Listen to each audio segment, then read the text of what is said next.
Listo. Buenas noches. ¿Me escuchan? Sí. ¿Cómo están?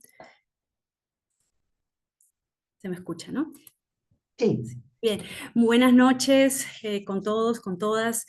Disculpen el retraso. Mi nombre es Karen Eckar. Yo soy la jefa de la carrera de Economía y Gestión Ambiental de la Universidad Antonio Ruiz de Montoya. Es un gusto darles la bienvenida a esta charla magistral.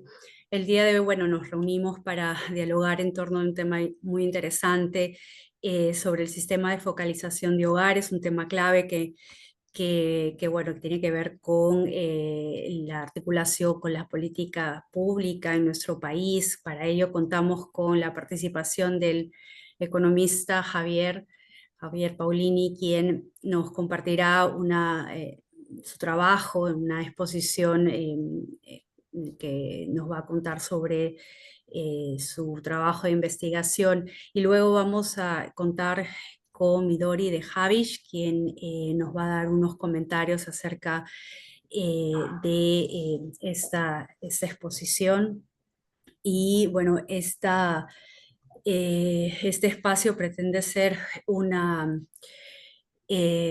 acercamiento hacia este tema para ofrecer una mirada crítica, ¿no?, sobre este tema y para que ustedes, los estudiantes, puedan conocer de manera directa un instrumento que tenga una incidencia importante en lo que es la gestión pública.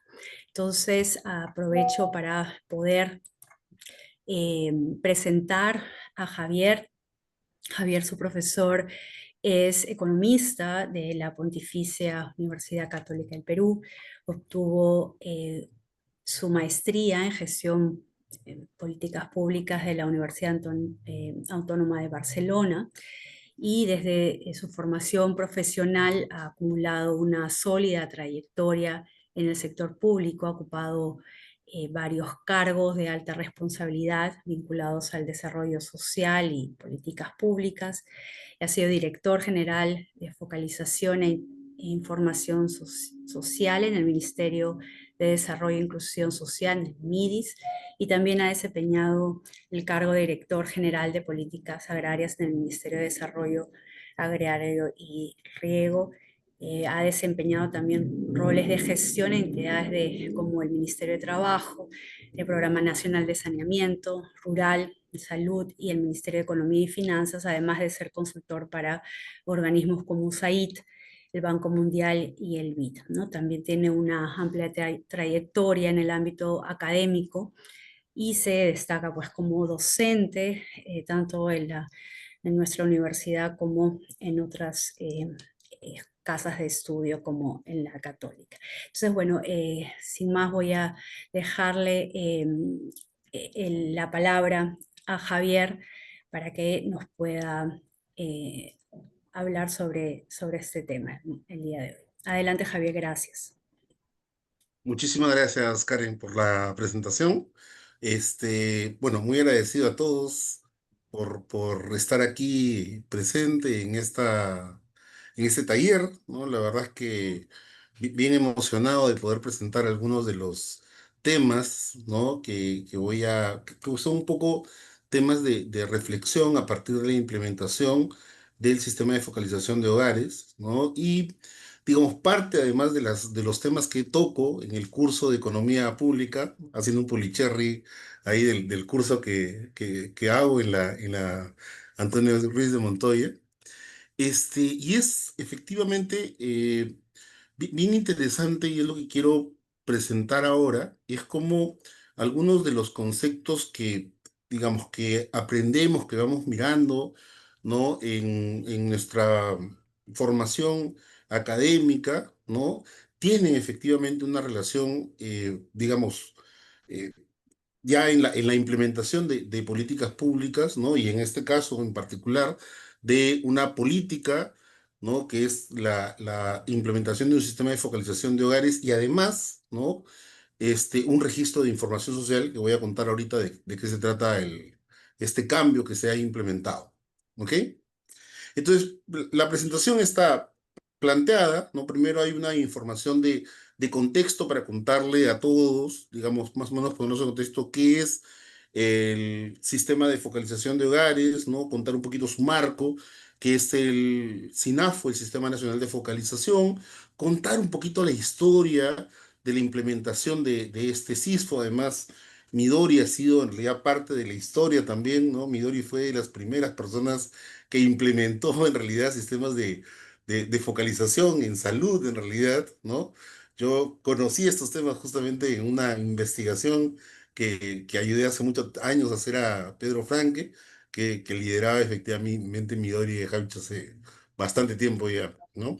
Contar un poco esa historia y mirar qué es lo que qué es lo que se está planteando hacer ahora y luego, ¿no? Reflexionar acerca de cuatro tópicos específicos sobre temas de teoría económica, que como bien dice Karen, en realidad son parte de una investigación. Yo este, hice mi tesis de licenciatura que no había sacado, ¿no? Por esos temas de ocupaciones, pues, ¿no? Yo había hecho mi maestría, todo, pero no había sacado la tesis de licenciatura y, nada, hice un informe laboral y justamente toqué estos temas, ¿no? Sobre reflexiones sobre la teoría económica a partir de la implementación del sistema de focalización de hogares. Bueno, les cuento rápidamente. Esta es un poco la historia de la implementación del sistema de focalización en el Perú, ¿no? Formalmente, el sistema de focalización empieza, imagínense, el año 2004, ¿ok? Pero en realidad, ¿no? Los sistemas de focalización son previos a estos temas, ¿no? ¿Qué existía antes? Y ahí efectivamente, seguramente Midori nos va a contar un poquito, ¿no? Eso es que, digamos, los sectores en realidad tenían muchas aproximaciones, cada sector tenía una aproximación, ¿no? Al tema de focalización, lo hacía salud, lo hacía educación, de hecho, las primeras investigaciones para estos temas vinieron del sector salud, ¿no?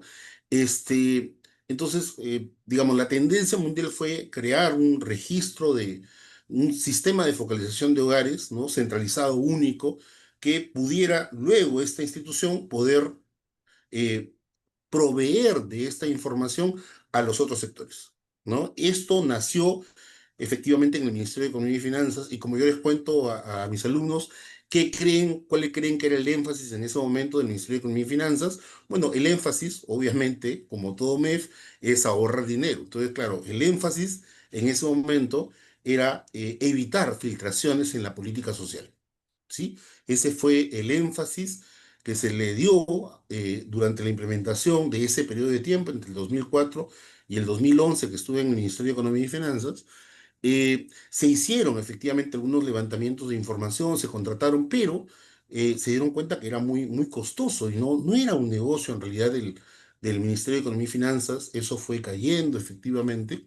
Cuando nace el Ministerio de Desarrollo e Inclusión Social, el MIDIS, ¿no? Con esta nueva propuesta de un ministerio muy potente para la política social, eh, el sistema de focalización de hogares justamente se plantea que lo tome este Ministerio de Desarrollo e Inclusión Social.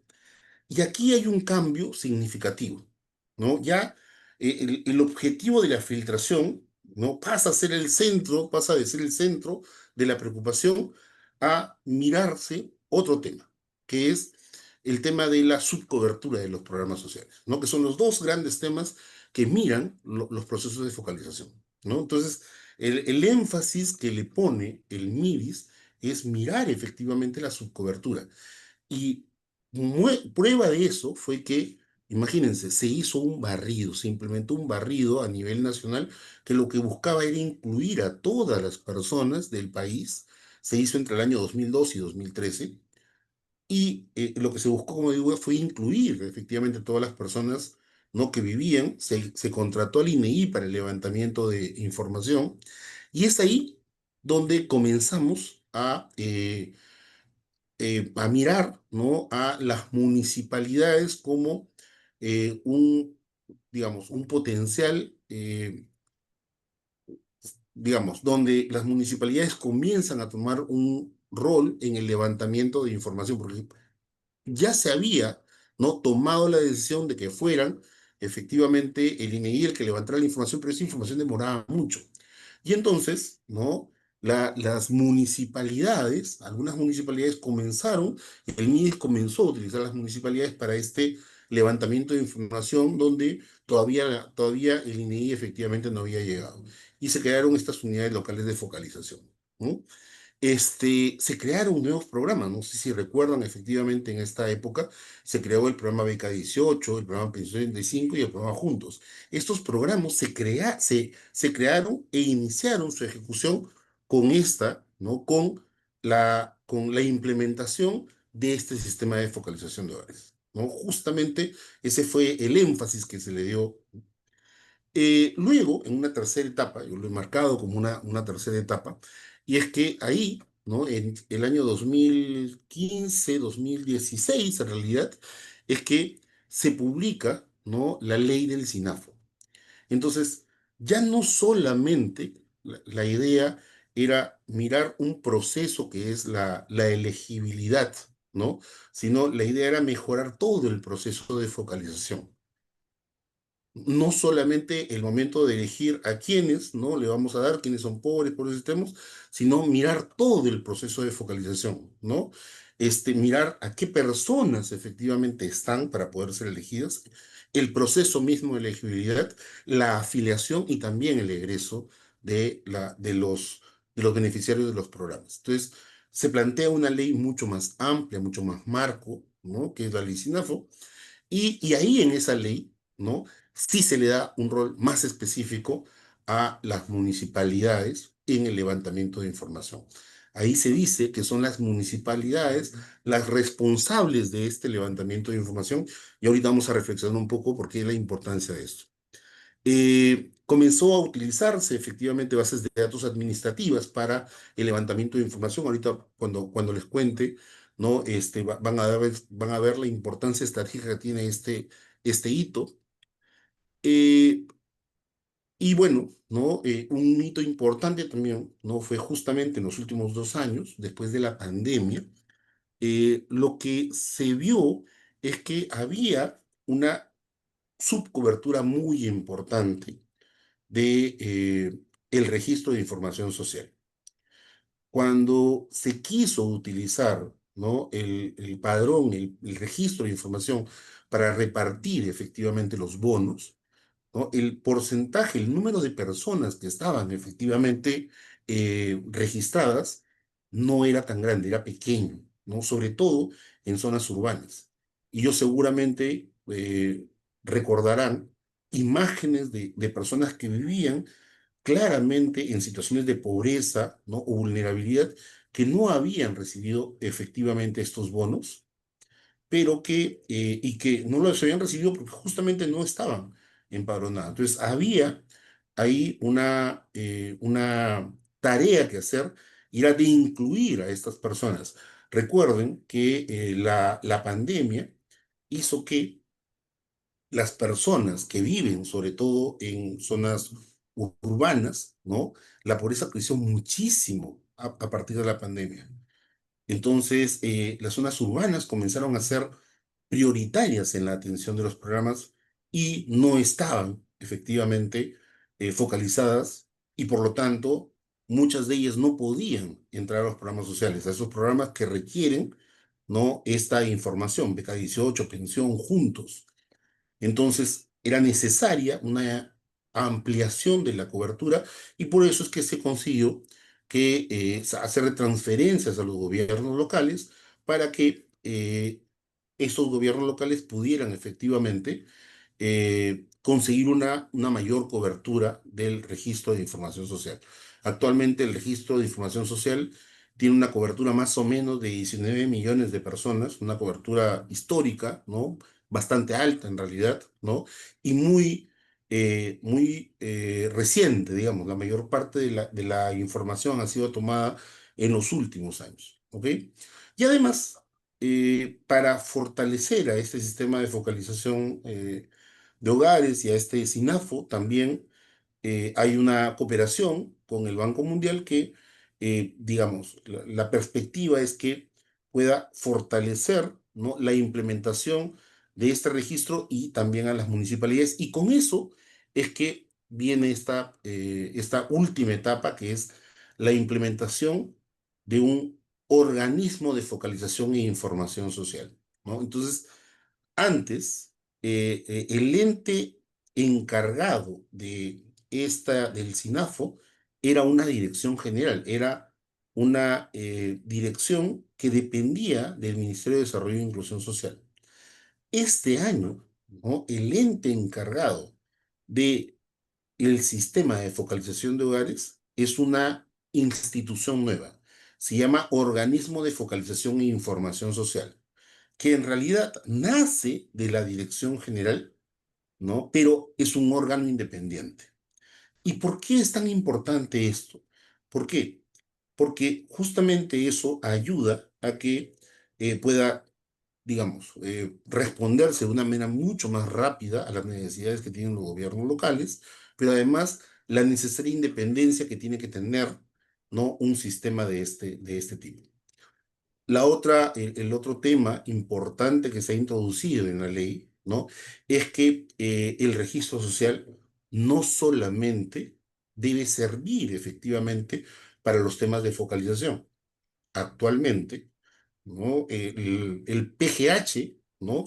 Así se llama la base de datos, solamente tenía la información de los hogares y su clasificación socioeconómica, pero toda la riqueza de información de los datos de las condiciones de vida de las familias que se recogen en esa ficha no se utilizaba. Y obviamente otros países, Chile, por ejemplo, ¿no? Utilizan muchísimo esa información.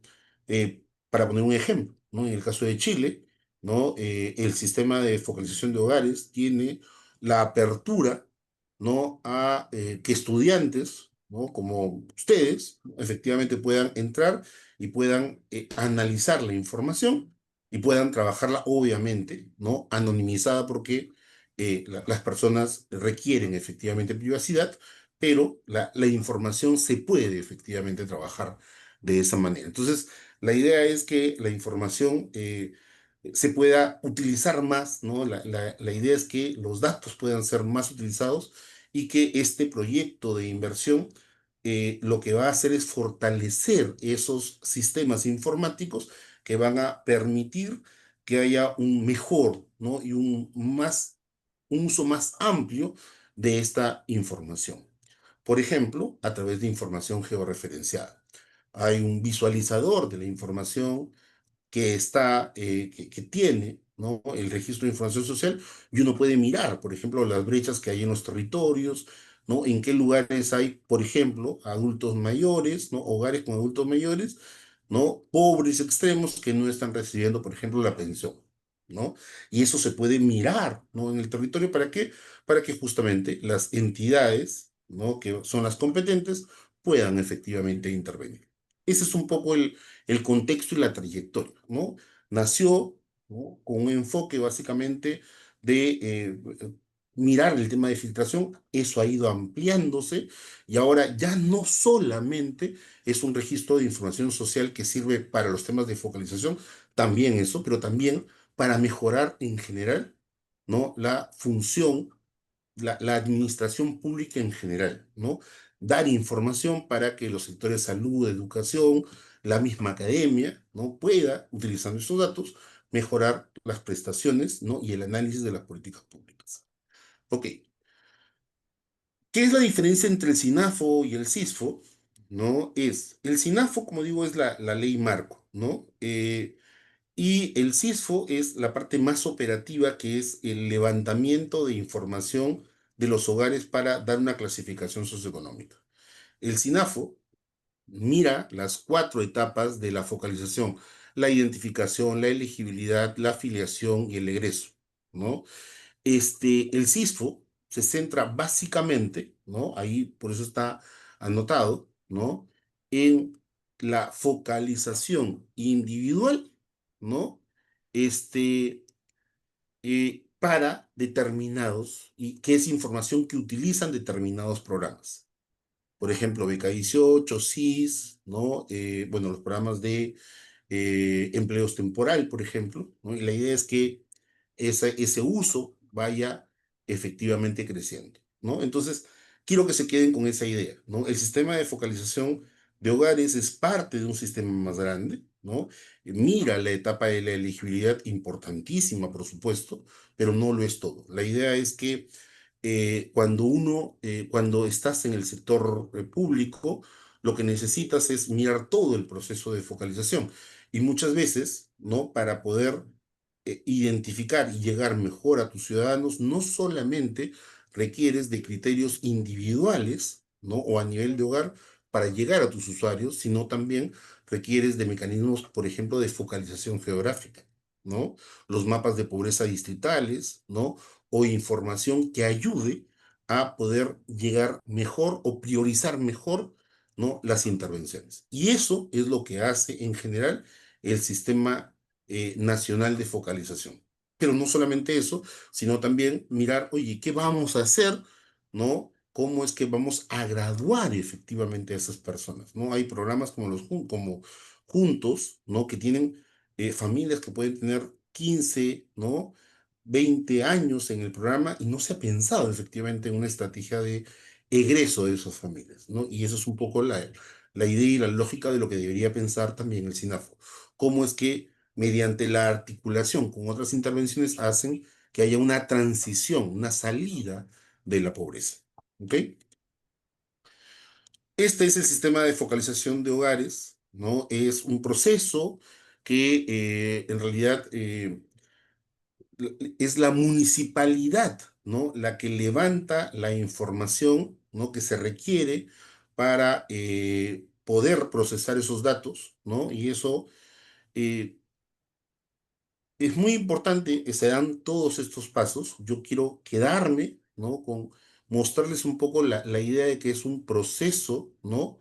Que actualmente es un proceso, ¿no? Principalmente a demanda. Es decir, las personas tienen que ir a tocarle la puerta a la municipalidad y decirle, yo quiero que tú me empadrones, ¿no? Y a partir de eso, las municipalidades hacen el registro de una primera ficha, que es la ficha S100, y luego, ¿no? Efectivamente, si con esa ficha no se puede determinar la condición socioeconómica de las personas, ¿no? Se levanta la información más exhaustiva en su hogar, ¿no? Y con esa información, el SISFO, el Sistema de Focalización de Hogares, ¿no? Que ahora está a cargo de la OFICE, puede determinar la condición socioeconómica de un hogar, efectivamente, ¿no? Este, es importante entender, ¿no? Todo este proceso. ¿Por qué? Porque la determinación de la clasificación socioeconómica, ¿no? Es un tema administrativo, y eso es un tema muy importante que tenemos que entender, ¿no? Esto no es un censo, no es una encuesta, ¿no? El objetivo de este levantamiento de información es que con estos datos se puedan entregar prestaciones. Y eso es el objetivo estratégico. Siempre me preguntan, ¿y cuál es la diferencia con la información que levanta el INEGI a través de las encuestas o los censos? ¿Por qué están duplicando? No, no estamos duplicando. ¿No? Esta es la información efectivamente que sirve para ese tipo, ¿no? de decisiones, para decir si un hogar no tiene que recibir una prestación, y lo que se hace por eso es que se toma una declaración jurada de los hogares y por eso es que se requiere, de todas maneras, de ir, ¿no? Tener presencia en el hogar y verificar efectivamente la información que se levanta, ¿ok? Estas son las dos fichas que se levantan, la ficha S100, ¿no? Es una ficha blanca que tiene básicamente, donde se registra básicamente la composición de las personas que integran el hogar, ¿no? Y una ficha rosadita, seguramente muchos de ustedes la conocen, que es la famosa FSU, ficha socioeconómica única, que esa sí es una ficha un poquito más larga, ¿no? Que tiene esas secciones, ¿no? Primero hay información sobre la localización de la vivienda, ¿no? Bueno, información de quién es la persona que efectivamente se está entrevistando y supervisando, las características de la vivienda, los datos del hogar, las características de la población, alguna información sobre los temas de educación de los miembros del hogar, la ocupación, los temas de discapacidad y la pertenencia a determinados programas sociales, ¿no? Esta es la información que se levanta en la ficha socioeconómica única, que en realidad es una ficha muy parecida a la información que se levanta en la cédula censal, ¿ok? Muy, muy parecida, ¿ok? Eh, esta información, ¿no? Me permite efectivamente entrar ya a presentar algunos de los temas que quería mostrarles y quería reflexionar con ustedes. El primer tema, ¿no? Nosotros los economistas siempre hablamos, ¿no? De funciones de producción, de cadenas de valor, ¿no? Ya, ¿cómo se mira eso en el sistema de focalización de hogares, ¿no? Y es esto, ¿no? O sea, la cadena de valor, ¿no?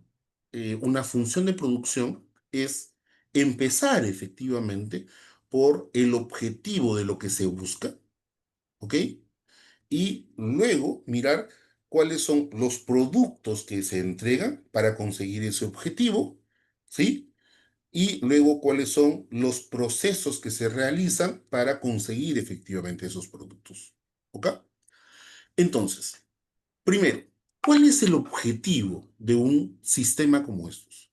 El objetivo es claro, ¿no? Lo que se busca es reducir los dos errores frecuentes en los sistemas de focalización, el error de filtración y el error de subcobertura. Eso es lo que intentan los sistemas de focalización de hogares. Esa es la idea, ¿no? Es decir, que personas que digamos, no tienen recursos, puedan acceder a programas sociales, ¿no? Que les brindan esa ayuda, ¿ok? Esa es la idea de la cobertura, y lo que tenemos que evitar es esa subcobertura, ¿ok?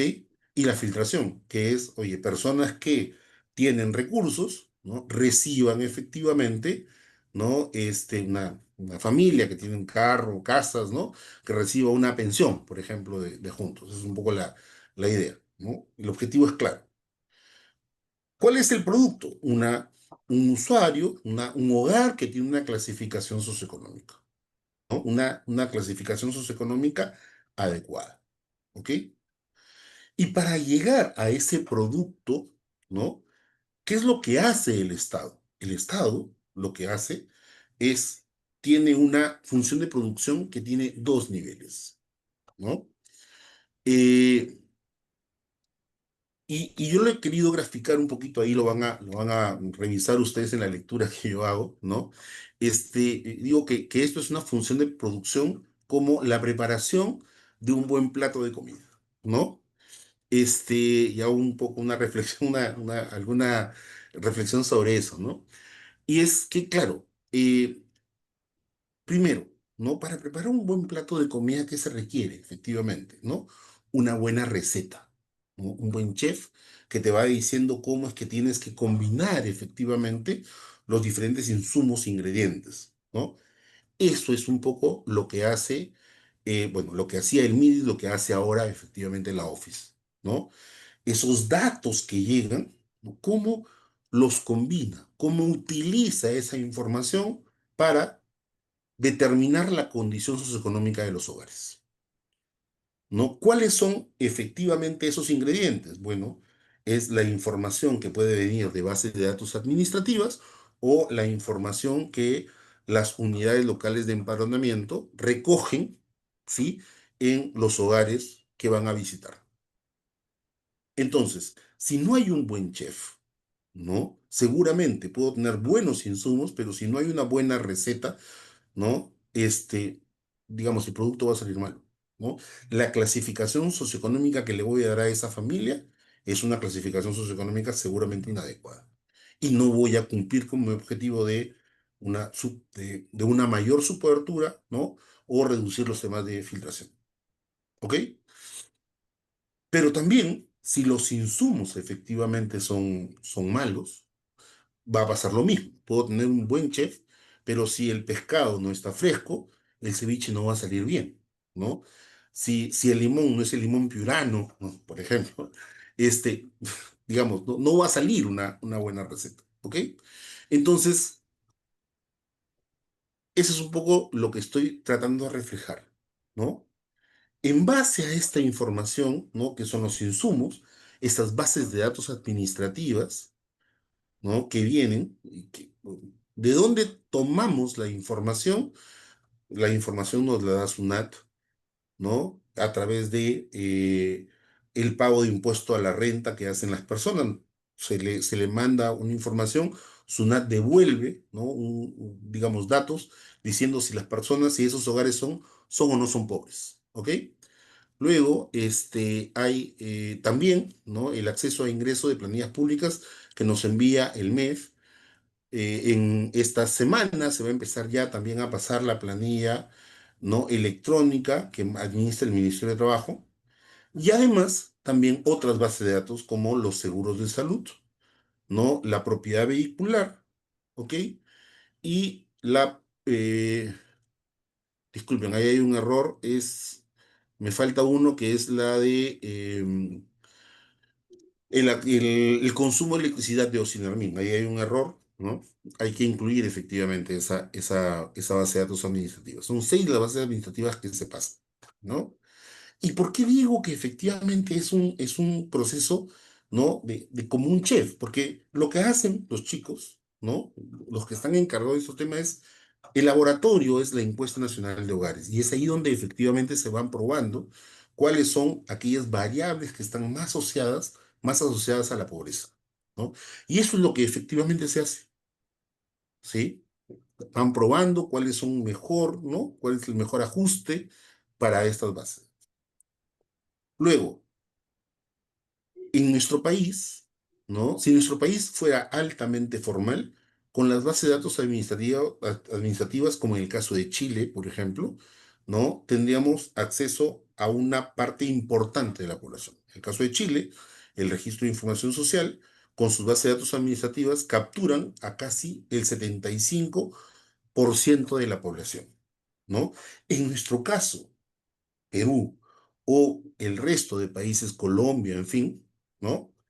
Es al revés, más bien. O sea, nuestras bases de datos administrativas capturan a un porcentaje muy pequeño de la población. De hecho, las bases de datos administrativas en el Registro de Información Social capturan solamente al 10%, ¿no?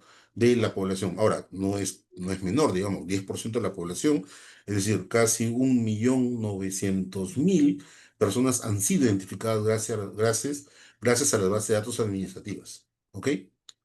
Pero cuando no se puede determinar la condición socioeconómica por esta base de datos administrativas, ¿qué es lo que se hace? Se va, se utiliza un índice de focalización de hogares, ¿no?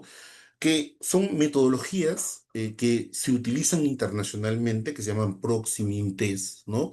Que es, digamos, lo que hacemos efectivamente los economistas, ¿no? Son aproximaciones econométricas para mirar cuál es el mejor ajuste, cuál es la mejor predicción.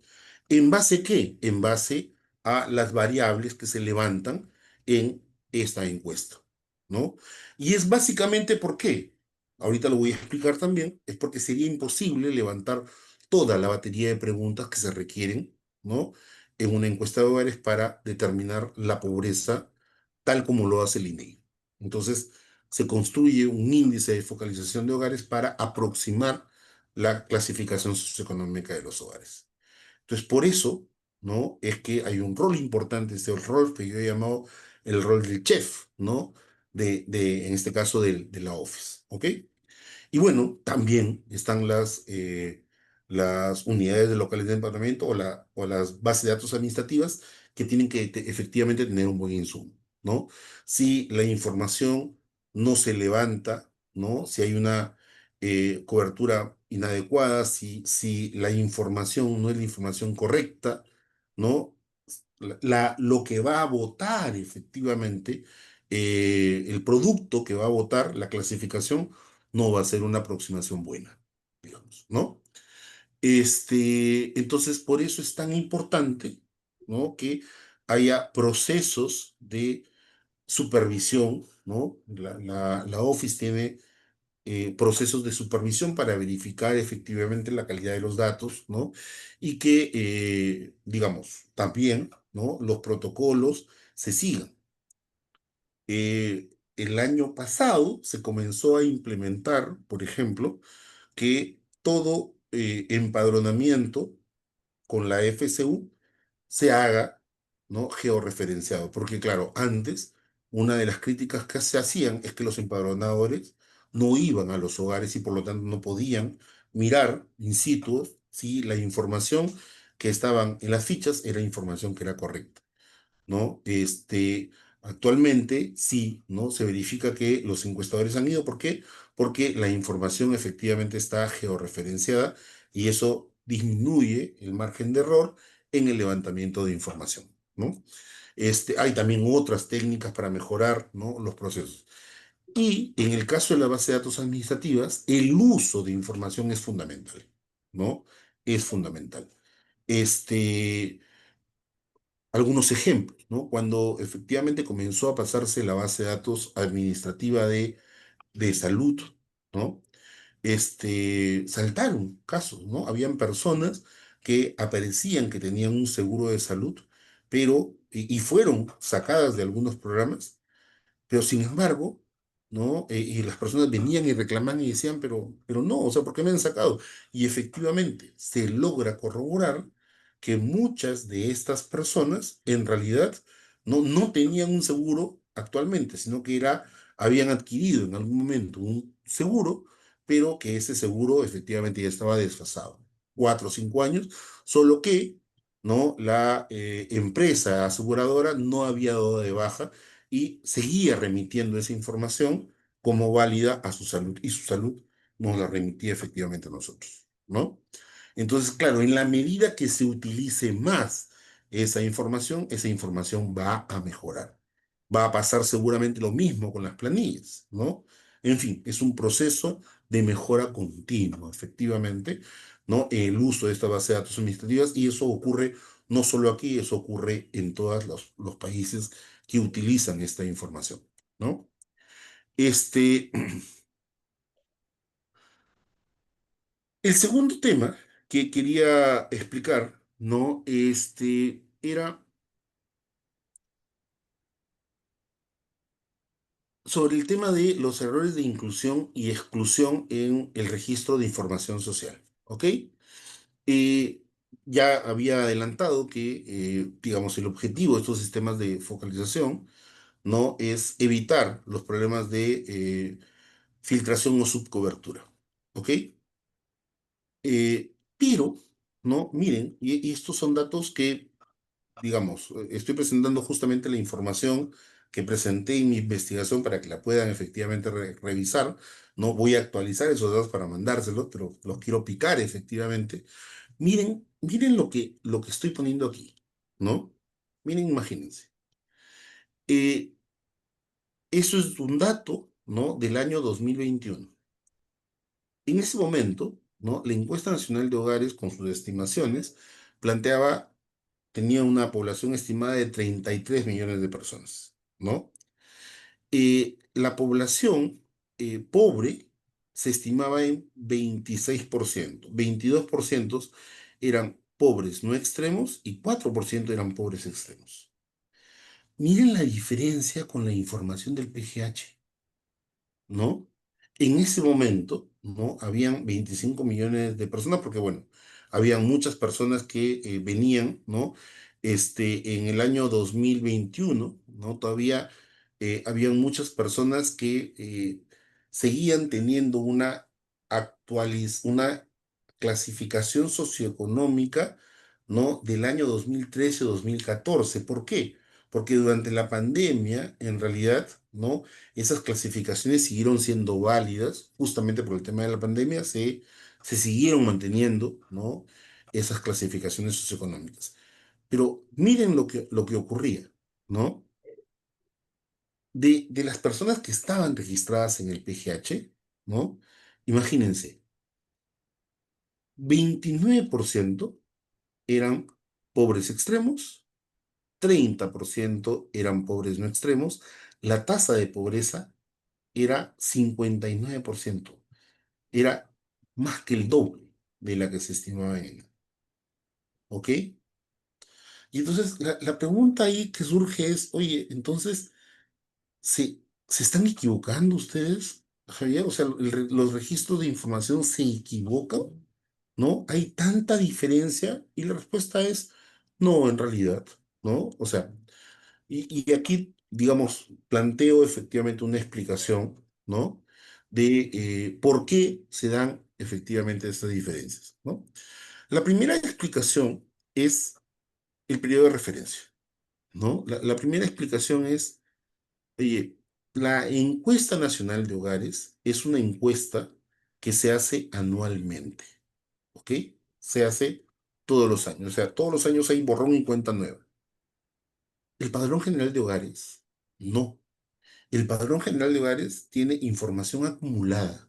Es decir, las personas que son clasificadas como pobres un año, este año, por ejemplo, ¿no? El 2025, si están en las zonas urbanas, esas personas van a permanecer con una clasificación socioeconómica de pobreza para los próximos 4 años, si es que no van a solicitar una actualización de su clasificación socioeconómica, ¿no?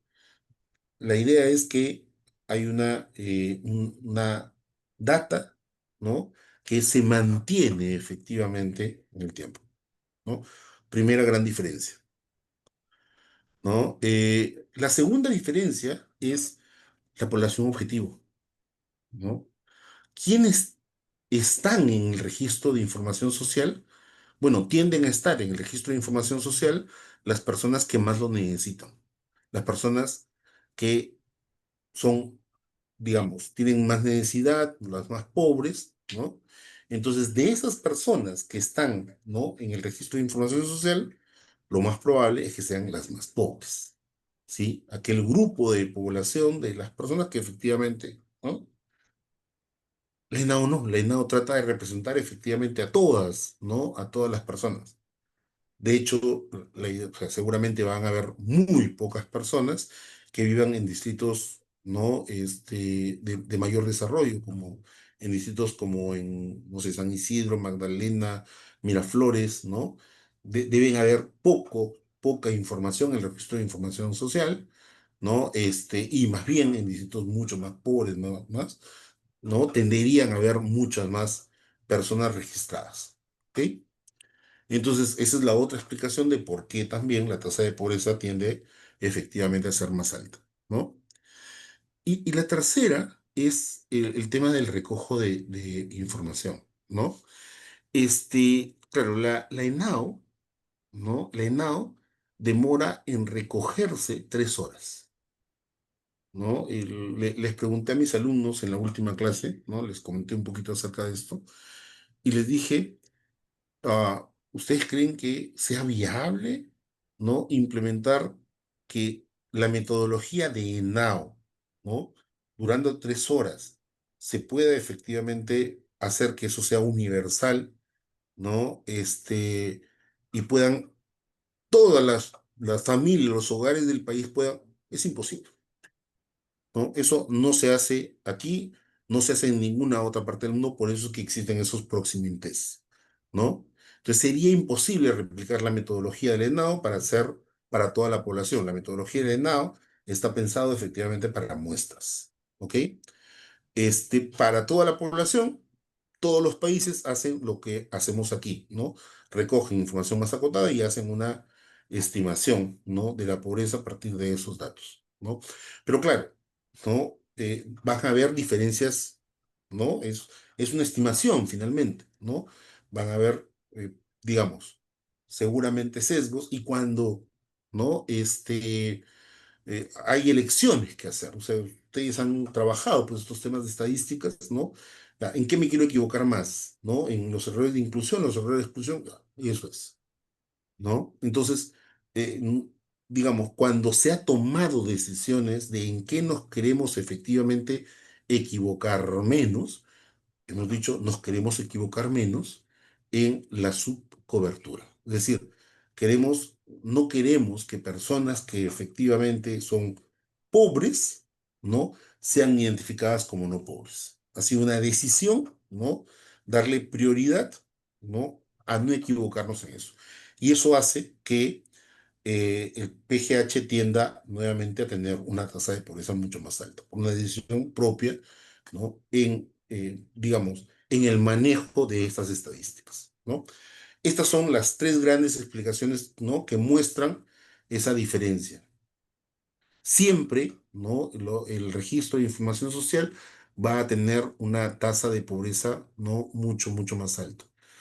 Hoy día justamente conversaba con Viviana, una de las personas que trabaja ahí en el registro de información social, ¿no? Entonces, claro, me decía que el número de adultos mayores que son pobres extremos, ¿no? No recuerdo exactamente bien la cifra, pero son algo así como, eran algo así como 200.000 hogares, si no me equivoco, o 300.000 hogares, ¿no? Los que tendrían que estar coberturados, pero las cifras que tenemos en el PGH hablan como de 800.000, ¿no? ¿Por qué? Porque justamente por estos tres temas que hemos dicho. ¿Ok? Este, entonces es importante entender que ya cuando se opera efectivamente, ¿no? Cuando ya se va a determinar que un hogar, ¿no? Va a entrar a un programa, lo que se va a utilizar no es la encuesta nacional de hogares, ¿no? Es el registro de información social. ¿Sí? Ese es el instrumento que va a permitir afiliarla. Y esas son, ¿no? Las tasas de pobreza que van a ser finalmente utilizadas. ¿Cómo mejorar eso? ¿Se puede mejorar eso? Sí, claro, se puede mejorar, ¿no? En la medida que, ¿no? La periodicidad del levantamiento de información sea mucho más pequeño, es decir, no sean 4 años en zonas urbanas, sino sean 2 años, ¿no? En las zonas rurales que no sean 6 años, sino sean 3 años, digamos, eso tiende efectivamente a mejorar, ¿no? Este, hemos hecho ya en la parte estadística, está por publicarse efectivamente, ¿no? Una nueva metodología que utiliza Machine Learning para mejorar las predicciones también sobre los temas de pobreza. También efectivamente eso se puede plantear, ¿no? Pero nuevamente hay que tener en cuenta que siempre van a haber esas diferencias, ¿no? Segundo tema. Y vinculado efectivamente a esto, ¿no? Entonces, claro, queda la duda, ¿no? Dicen, "Ve, entonces, esta información no sirve, ¿no? O sea, no, la verdad es que sí sirve, ¿no? Cuando ya se han visto, ¿no? Los análisis de filtración de los programas sociales, ¿no? Lo que queda claro es que la información, ¿no? De filtración de estos programas como Juntos, Pensión, ¿no? Sí ayudan, miren, sí ayudan a evitar que familias de los deciles más altos, del cuarto y el quinto quintil, ¿no? Efectivamente se beneficien más, ¿no? Y sí hay una prioridad, efectivamente, por los hogares que viven en el primer y el segundo quintil, ¿no? Lo que no ocurre con programas como, por ejemplo, Vaso de Leche, ¿no? Que no utilizan, ¿no? La información del registro de información social, del PGH, para poder priorizar sus intervenciones, ¿no? En el caso de Vaso de Leche, por ejemplo, ¿no? Los hogares, ¿no? Los beneficiarios que pertenecen al tercer quintil, 19% y 8,4% del cuarto quintil. ¿no? Entonces, la idea es que sí, o sea, sí ayuda efectivamente, ¿no? Tener esta información para poder identificar, ¿no? A personas, a hogares vulnerables de las intervenciones, ¿ok? Tercer tema, ¿ya? Nosotros siempre los economistas hablamos de cobertura, ¿no? Cobertura. ¿Cuánto es efectivamente el tema de la cobertura? ¿No? Y eh, se hizo efectivamente se planteó una metodología, ¿no? De cómo identificar las coberturas, ¿no? Las brechas que hay, ¿no? Siempre los economistas hablamos de brecha, ¿no? Ya, entonces tratamos de implementar efectivamente una metodología para mirar las brechas en los empadronamientos, ¿no? ¿Qué se hizo, ¿no? Para que vean un ejercicio práctico de cómo identificar efectivamente brechas, ¿no? Eh, eh, se, Hay dos datos, ¿no? Para mirar el universo de personas, ya, que serían objeto de la intervención de un registro de información social, ¿no? La información que viene del INEI, ¿no? A través de los censos, o la información del RENIEC, ¿no? Que son todas las personas que efectivamente tienen un DNI, ¿ok? Esa es digamos, la población objetivo, ¿no? Y bueno, la población que está efectivamente incluida es es las personas que están en el PGH, ¿no? Y lo que se mira, ¿no? Efectivamente, es cuáles son, cuánto le falta, ¿no? A eh, a estos distritos para cubrir efectivamente sus brechas, ¿ya? Yo les voy a pedir efectivamente, ¿no? Les voy a mandar un enlace después con Karen, ¿ya? Para que puedan entrar. Algunas personas efectivamente, ¿no? Deben conocer, ¿no? En Office, esta metodología que estoy comentando, la hemos llevado y la hemos operacionalizado, ¿no? eh, se, Se ha hecho un visualizador, ¿no? Y lo que se puede mirar, ojo, aquí están datos agregados, digamos, ¿no? Aquí lo que se mostraba era que, digamos, los distritos más rurales, ¿no? Efectivamente tenían una cobertura mucho más amplia que los distritos urbanos, ¿no? Esta es información del año 2022, ¿no? Y esto fue la información que permitió, ¿no? Justificar la intervención de los barridos que se hicieron en el 2023 y el 2024, ¿no? Gracias a estas estimaciones, ¿no? Se pudo mostrar que efectivamente las zonas urbanas tenían una cobertura muy baja de los registros. Obviamente no nos quedamos a este nivel, o sea, ya para las zonas urbanas se hizo incluso un análisis más específico a nivel de zonas geográficas, ¿no? Pero ya los datos planteaban efectivamente eso, ¿no? Que la cobertura en zonas rurales era mucho más amplia. Y eso tenía un sentido, ¿no? Claro, los programas sociales habían sido principalmente rurales, ¿ok? Y esos programas, como habían sido principalmente rurales, había todo el incentivo, ¿no? Para que las familias fueran a pedir su clasificación socioeconómica. Eso no ocurría en las zonas urbanas. En las zonas urbanas, como no habían programas sociales, ¿no? Que utilizaran la condición socioeconómica, simplemente las personas no hacían ese requerimiento. Claro, llega la pandemia, quieren utilizar la información del registro social para pagar bonos, la información estaba desactualizada principalmente en las zonas urbanas, ¿no? ¿Y eso por qué? Porque efectivamente no teníamos un tablero de brechas a nivel digital para poder identificar dónde habían esas brechas. A partir de eso, ¿no? Y a partir de esta metodología, se ha construido efectivamente, ¿no? Un tablero que mira distrito por distrito, ¿no? ¿Cuál es la brecha para cada uno de ellos?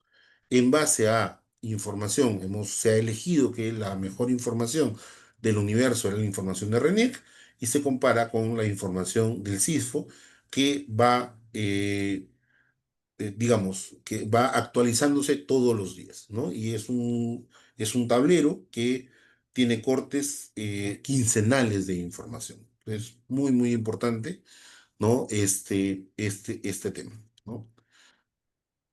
Y bueno, ya para ir terminando, ¿no?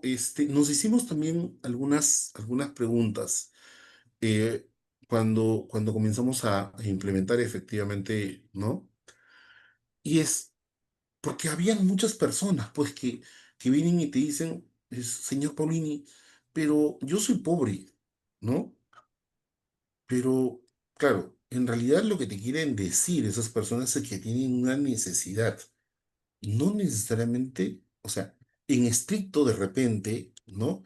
Esas familias, esos hogares no son pobres. Seguramente, si uno le hace el test, la batería de preguntas, ¿no? De una encuesta de hogares, puedas determinar objetivamente que ese hogar, no es pobre, ¿ok? Seguramente tiene algún grado de vulnerabilidad económica. Hay un porcentaje muy importante de la población, ¿no? Que es vulnerable económica. No es pobre, pero, digamos, está en la transición, ¿no? Pero, este, claro, entonces, a partir de eso, ¿no? Dijimos, oye, sí, pues hay que hacer un análisis un poquito más, ¿no? Más amplio de estos temas, ¿no? Y bueno, mirando un poco, ¿no? La teoría, ¿no? Lo que plantea efectivamente las diferentes aproximaciones al bienestar de las familias, que es lo que tratamos nosotros de aproximar, hay que recordar eso siempre, ¿no? O sea, la pobreza no es el objetivo, ¿no? De nuestras intervenciones. El objetivo es el bienestar de las familias, ese es el objetivo, ¿no? Una de las maneras para aproximar el bienestar de las familias es la medición de la pobreza monetaria, ¿no? Que en el caso de Perú se hace a través del gasto.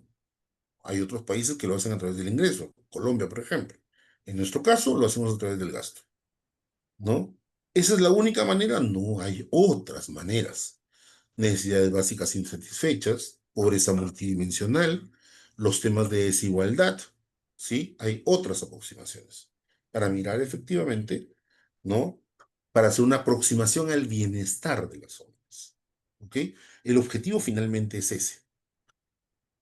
Pero claro, entonces la pregunta es, ya, nosotros, desde el sistema de focalización de hogares en ese momento, ¿no? Se tomó una decisión de, claro, los sistemas de focalización de hogares tratan de, ¿no? Estimar efectivamente y tener una aproximación a la pobreza monetaria. Está muy bien, ¿no? Hay una manera. Pero ¿eso debería ser todo? O sea, el sistema de focalización de hogares en el Perú debería limitarse solamente a dar información de la pobreza monetaria. Y, digamos, la apuesta que se ha hecho es que no. O sea, que no solamente deberíamos tener una aproximación al tema de la pobreza monetaria, sino que también, ¿no? Deberían mirarse otras aproximaciones, ¿no? Como lo hacen efectivamente otros países, con la misma información que ya está efectivamente levantándose, ¿no? Entonces, la idea es esta, ¿no? Ya, la pobreza monetaria, ¿no? Hay ventajas, sí, claro. Está alineada con una aproximación oficial al bienestar que tiene el Estado peruano, ¿no? Pero hay efectivamente algunas desventajas. A pesar de la responsabilidad de la afiliación depende de programas sociales, si el CISFO define la condición de pobreza o pobreza extrema, indirectamente está definiendo quiénes pueden ser afiliados, ¿no? Esta condición no puede calcularse de manera directa, sino que debe hacerlo a través de esta aproximación estadística que ya he mencionado, ¿no?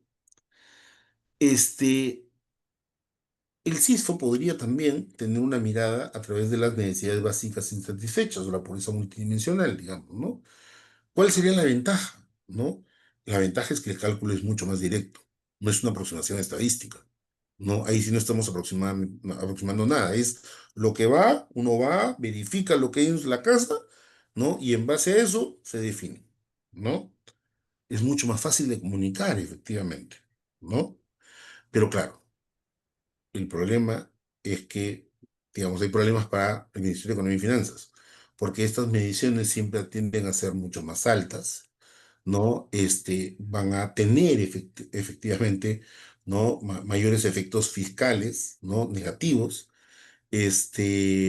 Una cantidad mayor de personas van a ser identificadas efectivamente como pobres, ¿no? Hay una mayor probabilidad de fraude también, ¿no? O sea, en el caso de la pobreza monetaria, ¿no? Como la manera de calcular es distinta, ¿sí?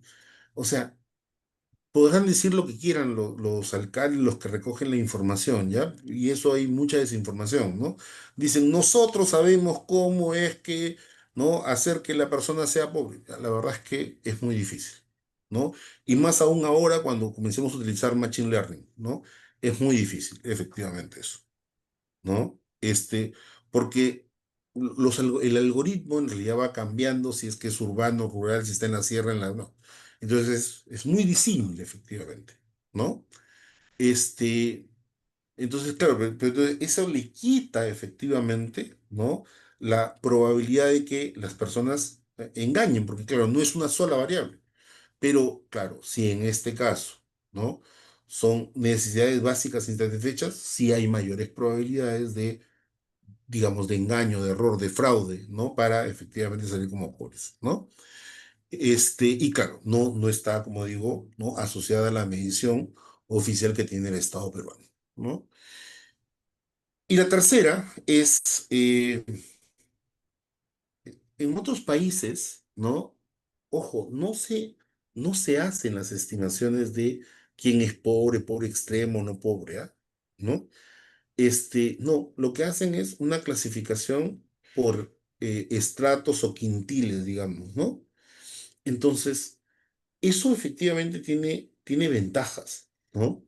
Porque, por ejemplo, en Chile, ¿no? Se, se, lo que se hace es distribuir a la población en estratos, ¿no? Y lo que se dice es, oye, determinados programas están pensados para las personas del estrato uno, 2 y 3, y estos programas para las personas, para hogares del estrato 4, 5, 6, ¿no? Entonces digamos, administrativamente es mucho más viable hacer eso, ¿no? Porque imagínense, ¿no? Digamos, para los gestores públicos, muy difícil, pues, de saber, ¿no? Y decir, oye, yo le voy a dar un beneficio a un hogar que es no pobre, ¿no? Es más complicado, ¿no? En cambio, si le decimos, no, mira, es un beneficio para un hogar que está en el estrato 3 y 4, ¿no? Efectivamente. Y hay muchas intervenciones que requieren, ¿no? Que no son para los grupos más vulnerables, ¿no? Por ejemplo, ¿no? O sea, hay algunas intervenciones que requieren cierta acumulación de capital humano, ¿no? Los emprendimientos, ¿no? Las mismas becas, ¿no? Hay efectivamente intervenciones que no están pensadas digamos, en la población más pobre, ¿no? Entonces, la sugerencia ahí es no quedarnos solo con una medición, ¿no? Es desde el sistema de focalización, desde el registro de información social, es entregar una batería más amplia de información para que sean efectivamente los programas sociales los que decidan, mira, yo voy a utilizar efectivamente la aproximación de la pobreza monetaria, no, yo voy a hacer, ¿no? Utilizar una combinación de pobreza monetaria más, ¿no? Más el tema de desigualdad, en fin, ¿no? Pero digamos que haya una mayor, ¿no? Digamos, disponibilidad de información para que ésta pueda ser utilizada mejor por los programas. ¿Ok? Estos son un poco algunas reflexiones que, digamos, como digo, pude recoger y, digamos, asociar algunos de los temas importantes de la teoría. Obviamente hay muchos más, hay temas distintivos, seguramente voy a seguir, ¿no? Escribiendo, pero sí quería efectivamente compartir, ¿no? Alguna de estas ideas y ver, como digo, cómo es que, digamos, lo que vamos discutiendo, conversando, ¿no? Digamos, en los temas, tiene efectivamente un aterrizaje, ¿no? Más específico, ¿no? En la implementación de una política pública, ¿no? Digamos, en este caso, ¿no? Tan importante para el acceso a programas sociales, ¿no? Y que a partir de eso existan estas reflexiones. Nada, eso. Muchísimas gracias por el espacio. Muchas gracias, Javier, muy interesante. Bueno, ha sido bastante extenso y bueno, bastante amplio los temas. Creo que hemos abordado diferentes conceptos que yo creo que los estudiantes y también he visto egresados que se han unido a la charla, les va a servir bastante. Y quiero pasar ahora a darle la palabra a Midori de Javish, que también gentilmente está participando el día de hoy con comentarios acerca de la ponencia de Javier. Ella es economista de la Universidad Católica del Perú, tiene una maestría en política y planificación económica del Institute of Social Study de la Universidad de Erasmus de La Haya en Holanda. Tiene una trayectoria destacada en varios cargos en el Banco Central de Reserva del Perú, el Ministerio de Salud, ha sido ministra de Salud entre el 2012 y el 2014, ha liderado el sistema de salud pública enfocada en ampliar la cobertura y mejorar la gestión sanitaria. También ha liderado diferentes iniciativas como la del Instituto de Análisis y Gestión Social. También ha sido copresidenta del grupo de trabajo sobre sostenibilidad y fortalecimiento del sistema de salud de la Organización Mundial de la Salud, además que ha colaborado como consultora para organismos internacionales del Banco Mundial. Entonces tenemos una destacada comentarista. Midori, muchas gracias por acompañarnos esta noche y bueno, brindarles estos comentarios sobre la charla de Javier. Adelante, por favor, gracias. Muchísimas gracias por la invitación a ti, a la universidad, por supuesto a Javier. Como él mencionó, estas son conversaciones que vienen desde hace décadas y voy a aprovechar para contarles un poquito de esa historia de los orígenes y qué cosas discutíamos entonces. De alguna manera, el eje de la discusión también ha variado un poco a lo largo de estos 25 años.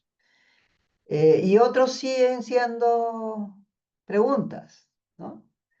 Eh, Cuando comenzamos esto en el Ministerio de Salud, este era un proyecto, el proyecto 2000, el ministerio nos encargó que estableciéramos algún tipo de método, mecanismo sistematizado para decidir a quién se le cobraban tarifas en los hospitales y a quién no.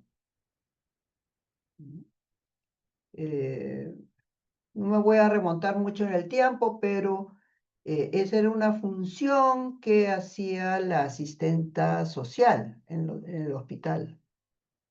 Y por supuesto estaba muy sujeta a discrecionalidad, digamos, ¿no? Entonces había muchas presiones sobre la decisión de quién, a un nivel muy, digamos, muy decisiones que se tenían que tomar en momentos muy críticos. Es decir, cuando ya el paciente necesitaba atención o ya la había recibido, digamos. Entonces, ¿cómo alejar eh, la decisión de quién recibe un, en ese caso, beneficio, y quién no? Quería se quería que fuera más sistemático, digamos, ¿no? Que hubiese menos discrecionalidad, que la decisión no estuviera ligada al momento de la necesidad, eso era muy importante. Y comenzamos a trabajar en eso y nuestros temas de discusión, recordará Javier, eran los algoritmos del Proximing Test. Mucha tinta corrió sobre, y muchas horas de conversación sobre los Proximing Test. Ahí no puedo dejar de recordar a Miguel Madueño, que fue quien en realidad estuvo a cargo de los inicios, de los orígenes, con mucha influencia, diría yo, eh, de Colombia. Luego hacer un recorrido rápido en esa época, estamos hablando de, fines de los 90, se hizo un rápido recorrido de lo que había cosas bien interesantes en los países que fueron de la Unión Soviética, en ese momento ya se independizaron y comenzaron reformas de salud muy interesantes. Y entonces ahí hubo bastante desarrollo, pero Colombia, por supuesto, era un ejemplo más cercano para nosotros. Entonces estuvimos muy interesados en entender el desarrollo colombiano, su relación con las municipalidades. Nos parecía en ese momento una posibilidad muy lejana, pero parecía que de alguna manera se cerraba ese círculo de información, en fin. Entonces sí, ese era un tema que se discutía mucho. Y les voy a poner en el chat, porque no puedo resistir la tentación de ponerles en el chat este artículo de mayo de este año, donde nuevamente compara diferentes métodos de focalización, y el Proximing Test sigue siendo el más preciso, al menos impreciso, digamos. Hay algunos desarrollos posteriores, bueno, obviamente en 25 años, ustedes se imaginan, hace 25 años no podíamos ni imaginar todo lo que iba a ser la revolución de la inteligencia artificial, el machine learning y todas esas cosas que están a disposición hoy y que abren, creo que yo, un futuro bastante diferente de ganancia en precisión, ¿no? Eh, lo cual va a ser, digamos, la tarea más fácil y ojalá menos costosa, porque claro, Proximing Test es todavía mejor que cualquier otro método, pero es costoso. Entonces, digamos, esta revolución de inteligencia artificial y todo lo demás puede ayudarnos a también reducir costos. Hay que ver, pero probablemente por ahí vaya. Vean el artículo, está bien interesante, es bien reciente, ¿no? Cuando, cuando el país opta por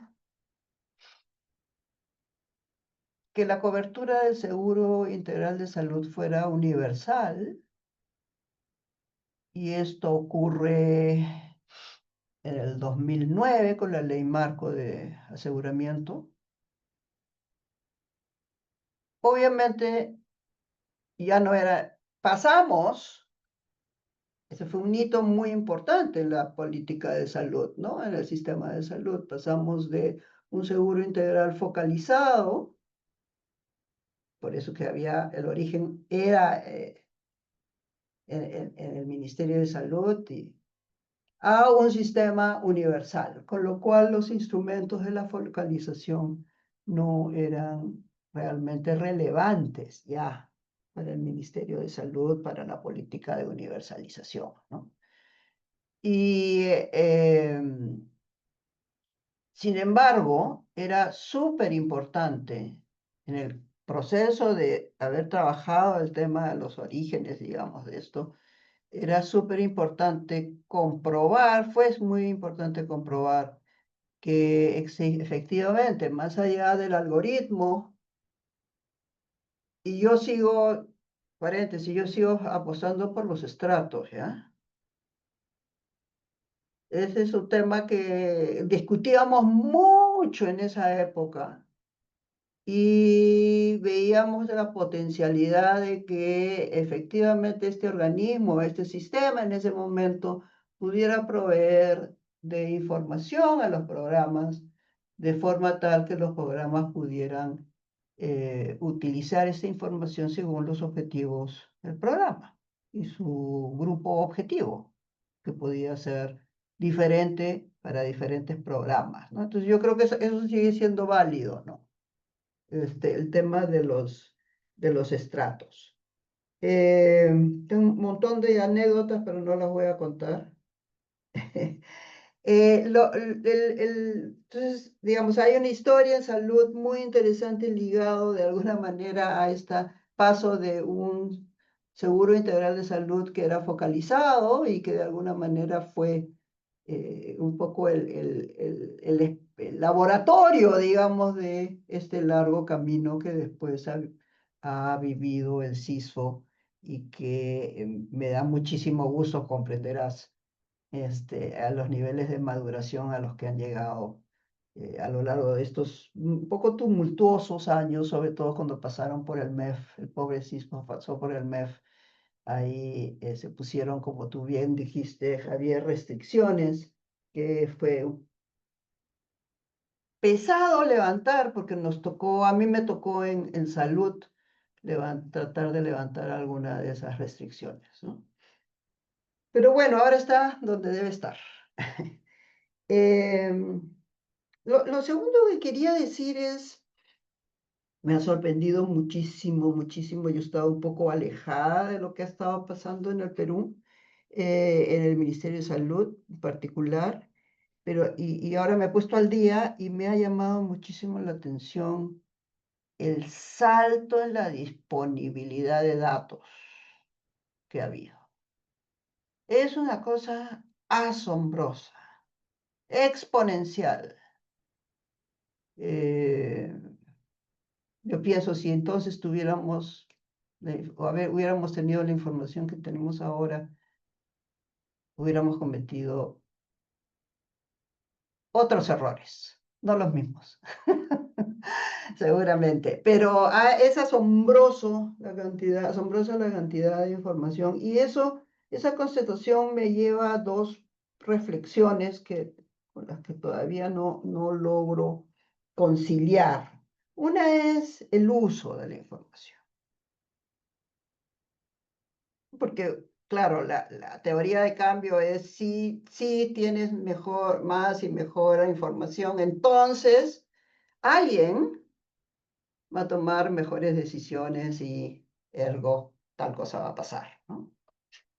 Eh, es increíble constatar que aún no es claro y estoy hablando particularmente de la gestión de servicios de salud, para poner un ejemplo concreto. Hay un montón de información. ¿Cuánta de esta información se usa? ¿Para qué se usa? Entonces, por ahí hay un tema que no termino de cerrar el círculo, ¿no? Y creo que el reto de la oficina que se ha planteado, la oficina y seguramente muy promovido por Javier, es vamos a abrir la información para que sea útil a quienes la puedan usar en su gestión, ¿no? Y eso te lleva directamente al asunto de, ya, pero ponerla a disposición no es necesariamente que se use, ¿no? Por un lado, es decir, se use para tomar decisiones informadas, a eso me refiero. Pero por otro lado, y aquí viene la paradoja, también he constatado que, voy a exagerar un poco ya, todo el mundo tiene su georreferenciado. Y lo conversaba con Javier más temprano. Todo el mundo tiene su propio sistema georreferenciado y te muestran con mucha, digamos, satisfacción, orgullo, cómo tienen mapeado a los pacientes de tal o cual diagnóstico, ¿no? O condición. Y claro, eso me lleva a pensar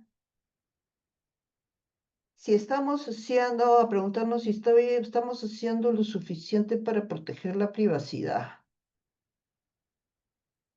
el derecho a la privacidad del dato.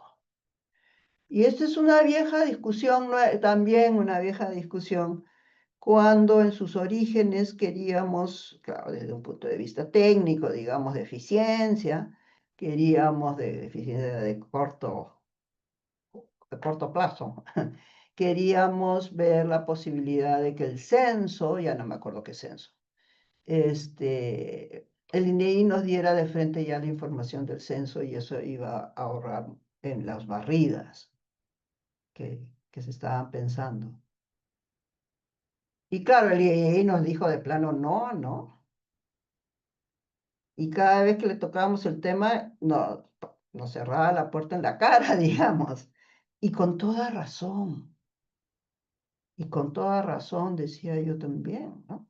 Con toda razón.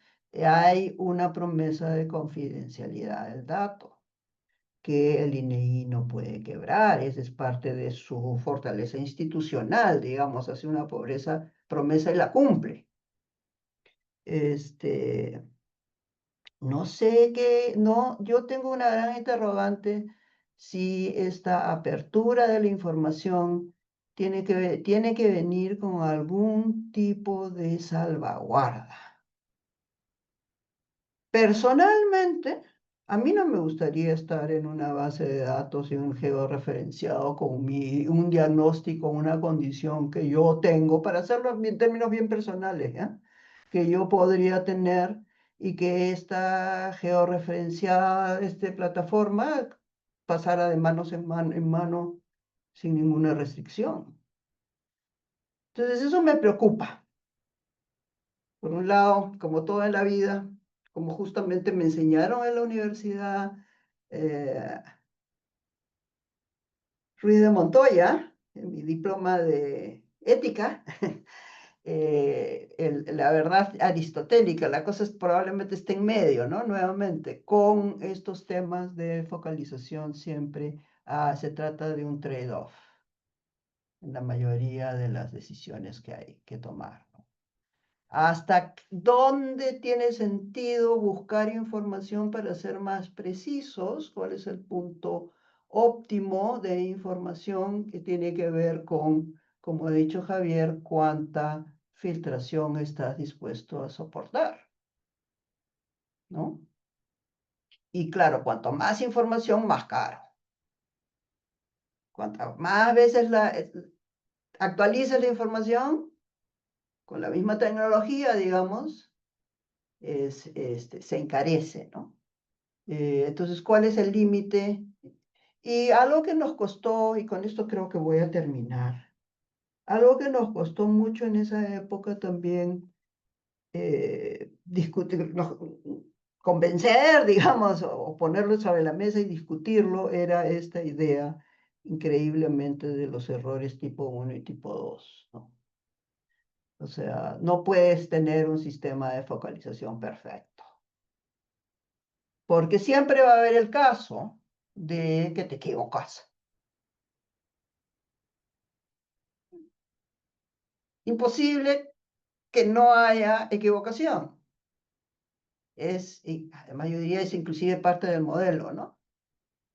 El tema es, por supuesto, cómo institucionalizas canales formales de reclamaciones, de recategorizaciones, y que eso no sea que el mundo se cayó. Que el cielo, se cae el cielo porque hay errores en eso tiene que ser canalizado institucionalmente en un sistema que sea transparente, rápido y que dé las explicaciones que tenga que dar ante los que reclaman, ¿no? Y eso, diría yo, al final, son todas metas y mejoras que están al alcance de la nueva oficina. Así que una felicitación por los avances y las perspectivas, sobre todo, de todo lo que se puede hacer. Muchas gracias, Midori, por tus comentarios. No sé, Javier, si tienes alguna respuesta. No, bueno, eso, lo Comentar. que ha comentado Midori creo que son de los temas que estamos justamente reflexionando, ¿no? Ha enfatizado en este tema vinculado a esto que yo llamaba la función de producción, y lo que tenemos que entender es que la función de producción, o sea, lo que va a hacer es una función de producción que tiene probabilidad de errores estadísticos, así de sencillo, ¿no? Y que lo que tenemos que hacer es entender eso y lo que dice Midori, ¿no? O sea, lo que tenemos que hacer es entender que eso es así y que tenemos que tener mecanismos para solucionarlo, digamos, de una manera transparente, rápida, ¿no? Y haciendo ¿No? que, digamos, las personas, digamos, sean las menos perjudicadas posible, digamos. Ese es un primer tema que creo que hay que levantar con mucha fuerza, ¿no? Lo segundo, efectivamente, ¿no? Es que la información del sistema del registro social tiene efectivamente que ser más utilizada, ¿no? O sea, no es justo que, digamos, porque cada levantamiento de información nos cuesta a todos, ¿ah? O sea, los registros, el levantamiento de información del año 2023 y 2024 no costó poca plata. O sea, costó 27 millones el primer año y 46 millones, 42 millones el segundo. O sea, son cantidad de recursos importantes, ¿no? Y entonces, claro, es información que tiene que ser utilizada para mejorar la gestión, ¿no? Obviamente, teniendo en cuenta las restricciones que tiene que tener, ¿no? La seguridad de datos personales, pero esa información tiene que ser utilizada para mejorar la prestación, ¿no? No es solamente, no podemos, ¿no? Digamos, sería ir en contra, ¿no? De nuestros propios intereses como peruanos, que esa información efectivamente no se utilice, ¿no? Y dejar que, ¿no? Esa información esté ahí, ¿no? Y que sectores como salud, como educación, que la necesitan, o vivienda, que necesita esos datos, estén ahí, ¿no? He estado conversando con algunos amigos, ¿no? Y me dicen, oye, por ejemplo, mucha de esa información, ¿no? Se utiliza para los estudios de impacto ambiental, ¿no? Que hacen las empresas mineras, ¿no? Y gastan un montón de plata en levantamientos de información. Ya, oye, no, utilicen los datos. O sea, la idea es, claro, como digo, anonimizado, porque o sea, para ese tipo de estudios no necesitas pues el dato, ¿no? Uno a uno, digamos, ¿no? Lo necesitas anonimizado para entender la situación, y tenemos que promover eso. O sea, promover el uso de esta información es uno de los mayores retos, ¿no? En este sistema, en la implementación de este registro social. Y ahí coincido plenamente con Midori, ¿no? Y mira, Midori, voy a revisar el documento, voy a chequearlo, ¿no? Lo voy a pasar Chequéalo. a mi equipo, pero sospechábamos un poquito de eso, ¿no? O sea, hemos Está estado... interesante y está, sí, es bien sí, reciente. sí, sí, Así sí. que algunas de las discusiones siguen siendo las mismas. Sí, sí, claro, ¿no? Pero en realidad, o sea, ya, o sea, cuando vienen, pues, Banco Mundial, todos ellos o sea, dicen, a ver, mira, ya eso se ha aprobado, y mira, la verdad es que esta es la solución, digamos, ¿no? Esto es como, ¿no?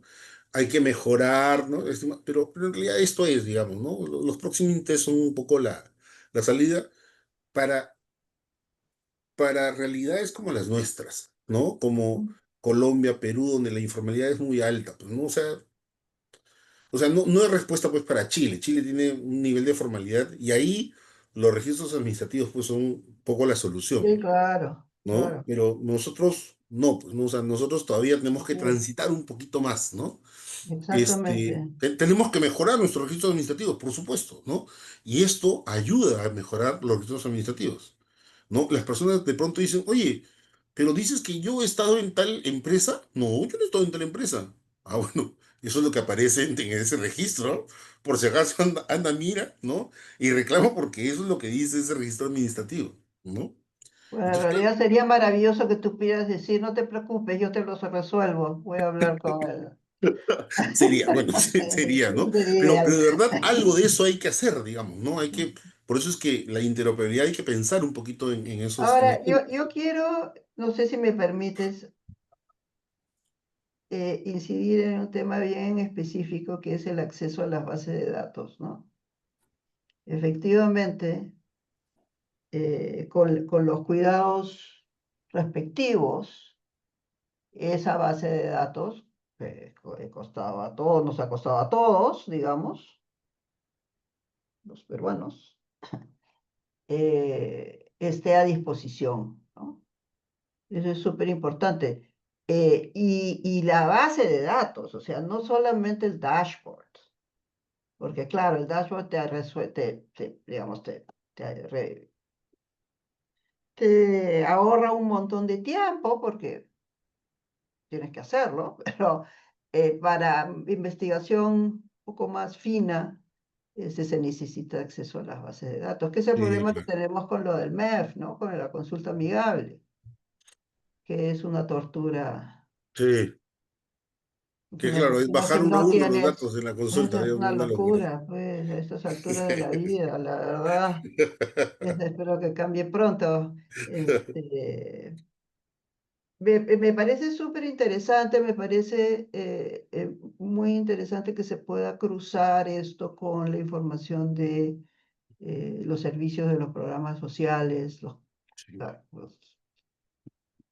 los gastos, sí, los recursos asignados, en fin, hay varias cosas sí. para la cual también, no solamente desde el plano, digamos, de la gestión, Y sino hay varias también cosas que de estamos la ahí todavía que investigación, son, ¿no? claro, Es una que base de son un reto datos incluso para... enorme, Sí, sí. una base de datos Y hay enorme. incluso algunos temas que ya no he podido mencionar, pero que son retos en realidad ahí para los chicos, para temas de investigación, que es bien bacán, ¿no? Y es que, claro, por ejemplo, ¿no? Ujú. La metodología, ¿no? De estos proximites tienen, digamos, como base el hogar, es la información que levanta, porque Ah, digamos, la información de contraste es la ENAO. Ya, pero ¿y qué pasa con situaciones donde no hay hogar? ¿Ah? O sea, ¿qué pasa con los indigentes, por ejemplo, ¿no? Hay un mm, montón de personas que viven en indigencia, por si acaso, ¿no? ¿Qué pasa con los hogares, con las personas exacto. que viven en, por ejemplo, centros de atención residencial, ¿no? Ya, Esos problemas teníamos cuando el CIS era focalizado. ¿no? Entonces, ya, Sí. dicen, no, mira, o sea, tenemos que pensar efectivamente, primero, en tener bien registrados a esas personas, ¿no? Y dos, ya. Y lo segundo, y ahí Midori, un poco para la reflexión también, es, claro, o sea, el gasto, ¿no? Es una variable importante, pero a veces no termina efectivamente de medir bien el bienestar, ¿no? Y eso lo estamos viendo con las personas con discapacidad, por ejemplo, ¿no? No es lo mismo, pues, el gasto de una persona, de un hogar que tiene una persona con discapacidad o en temas de enfermedad que un hogar que no tiene ese tipo de problemas, ¿no? O sea, no son comparables en realidad. Y tú ves la realidad, o sea, cuando te sientas a conversar con ellos, y nosotros los tratamos igual, digamos, ¿no? Entonces, hay Claro, ciertas no, cosas que sí, claro, pensar, digamos, ¿no? eso no tiene sentido porque, como decía mi abuela, estás comparando peras y manzanas, Sí, claro, pero eso lo ¿no? haces si es que no tienes en cuenta, Porque si tú descuentas el salario potencial proyectado de una persona discapacitada versus otra, solo por la variable salario proyectado, ¿no? Que probablemente no sea ni siquiera la mejor variable, hay una afectación seria, digamos, ¿no? Que es casi una decisión dicotómica, sí, no. O sea, sí. Y esos son todos los refinamientos que se pueden ir haciendo, ¿no? efectivamente, Tratando ¿no? de responder a lo que uno ve que está ocurriendo en la realidad, ¿no? Entonces, esta retroalimentación, digamos, de lo que está ocurriendo en la realidad y esta retroalimentación a la oficina, a esta función centralizada, yo creo que es bien importante que esté bien clara, o sea, no pierdan información y conocimientos de lo que está pasando en el terreno, digamos, ¿no? No sé cómo están ustedes asegurando que eso ocurra, porque hay una riqueza enorme y si pueden reaccionar rápido a ajustar o probar nuevas cosas en chiquito y después ver si se pueden escalar, ese tipo de cosas, tiene que responder a esa retroalimentación, ¿no? Por eso era necesario crear un organismo técnico especializado justamente para poder responder más rápido, ¿no?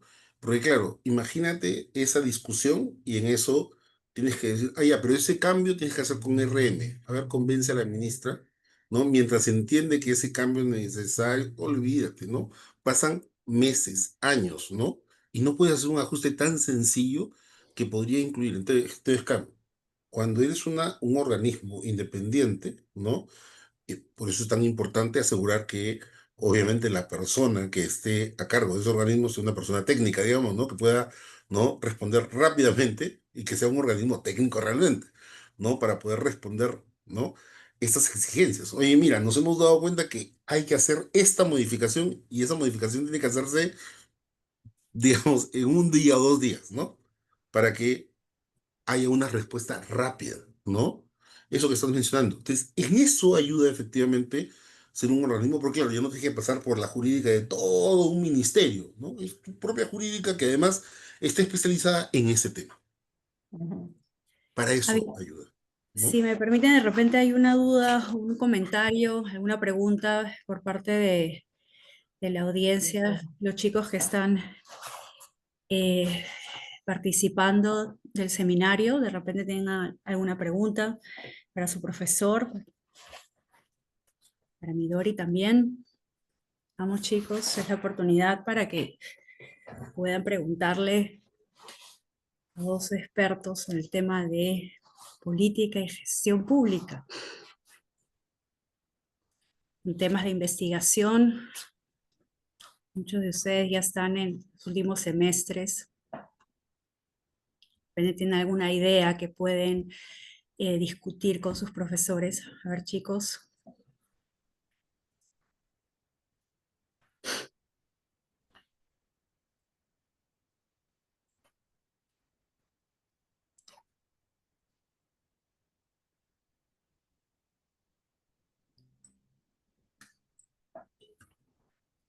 Yo creo que eso sería muy importante, ¿no, Javier? Con estos insumos, como ya también lo mencionó Midori, es importante ver qué papel juega la academia, ¿no? Porque Ujú. tenemos información importante y bueno, tenemos a ti como profesor Mm, de la universidad un poco el vínculo, ¿no? De poder de realizar trabajos, podemos ver de qué manera se puede ya hacer proyectos, ¿no? Yo he estado animando mucho a los chicos y eso justamente, digamos, yo dispuesto en realidad a incluso hacer una cosa presencial, ¿no? Llevar a gente, ¿no? Porque uno de los intereses que más, o sea, me interesa mucho que la información que tenemos ahí se pueda explotar, ¿no?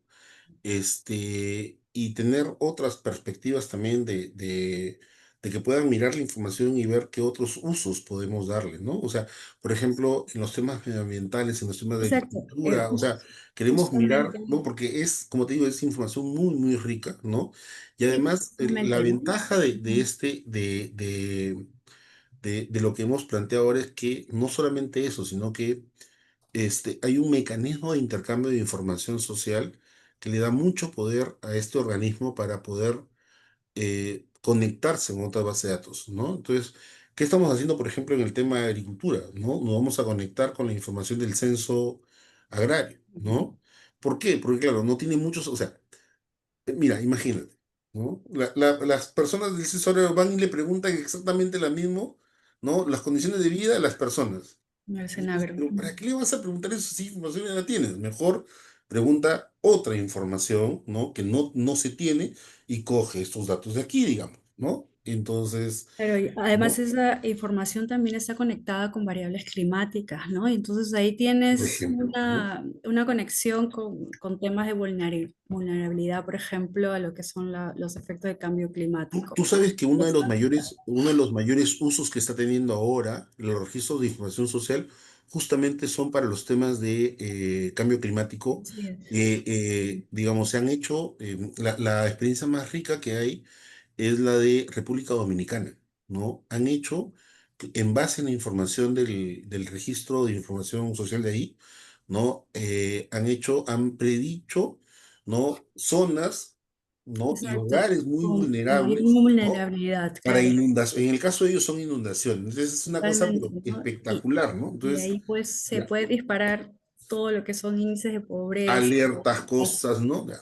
Así es. Entonces, claro, ¿no? De hecho, en el componente que tenemos en este préstamo que mencioné con el Banco Mundial, hay un componente específico que tiene una cantidad de recursos más o menos grande para mirar todo el tema del uso de la información del registro social para todo el tema de cambio climático y aprovechamiento, ¿no? De la información para temas de protección social adaptativa, ¿no? Hay mucho interés en ese tema, ¿no? Y también con el tema de cuencas, de agua, todo está totalmente relacionado, ¿no? Y ahí hay una información muy rica que se puede ir trabajando, ¿no? Sí.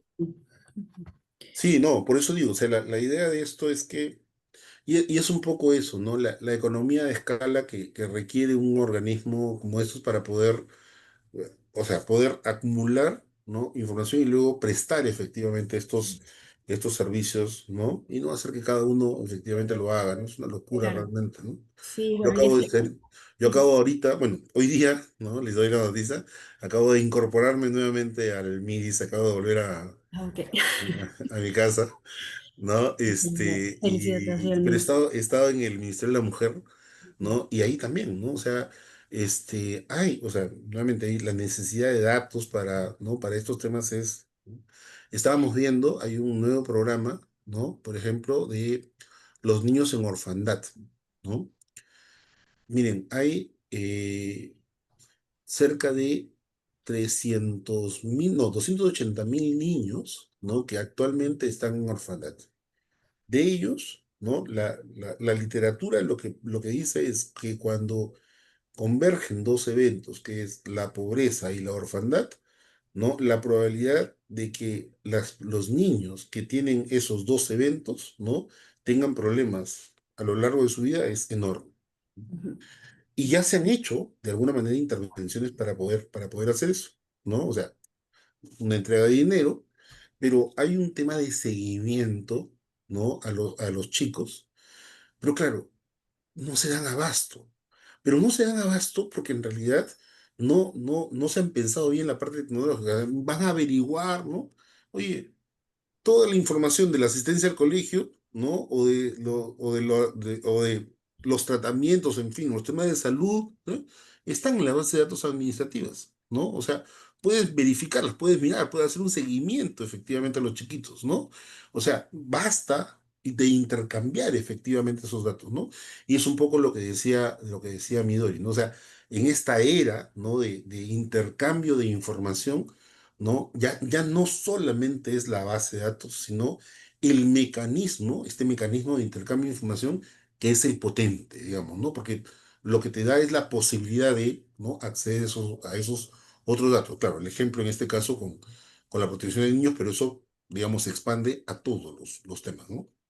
Y los chicos están en una posición privilegiada porque ellos, desde las capacidades y desde el enfoque que tiene la carrera, tienen la posibilidad de entender mucho más, o sea, tienen una perspectiva mucho más holística, ¿no? De las interrelaciones entre las variables, tanto económicas como ambientales. Entonces ellos pueden manejar diferentes bases de datos, ¿no? Y poder conectar eh, diferentes variables, ¿no? A tener un planteamiento de una hipótesis con una mayor amplitud, ¿no? de escenarios. Entonces, bueno, tiene que aprovechar justamente, ¿no? Pues, sus capacidades, ¿no? Y tu apertura también para, bueno, no sé qué están esperando, chicos, a ver si nos despertamos un poco para desaprovechar esta buena Ya digo, la yo que tiene su profesor para ayudarlos, ¿no? no, A pero yo sacar encantado excelentes investigaciones. de Sí. poder hacer esto y replicarlo.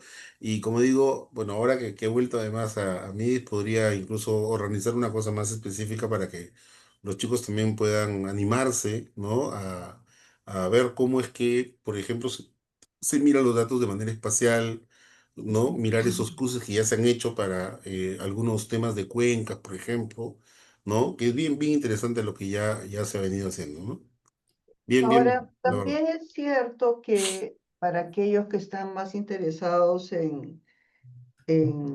digamos, la economía institucional, digamos, ¿no? Eh, es muy interesante estudiar el proceso de institucionalización, ¿no? O sea, qué lecciones tenemos, dado que nuestras instituciones suelen ser débiles, o por lo menos eso nos decimos, que nuestras instituciones son débiles, ¿no? Pero cuando uno mira con más el largo plazo, digamos, o la historia, hay algunos ejemplos de, digamos, de institucionalización y de escalamiento y de fortalecimiento, digamos, que vale la pena preguntarse, bueno, ¿cuáles son los ingredientes? ¿Cuáles son las lecciones aprendidas? Claro, una muy obvia es, toma 25 años, ¿no?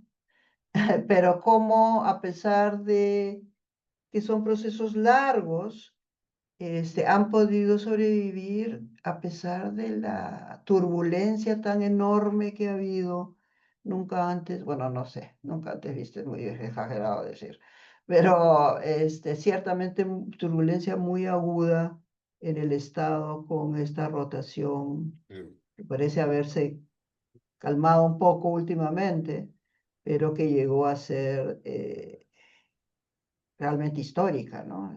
La cantidad de ministros, viceministros, directores, etcétera, etcétera, etcétera, ¿no?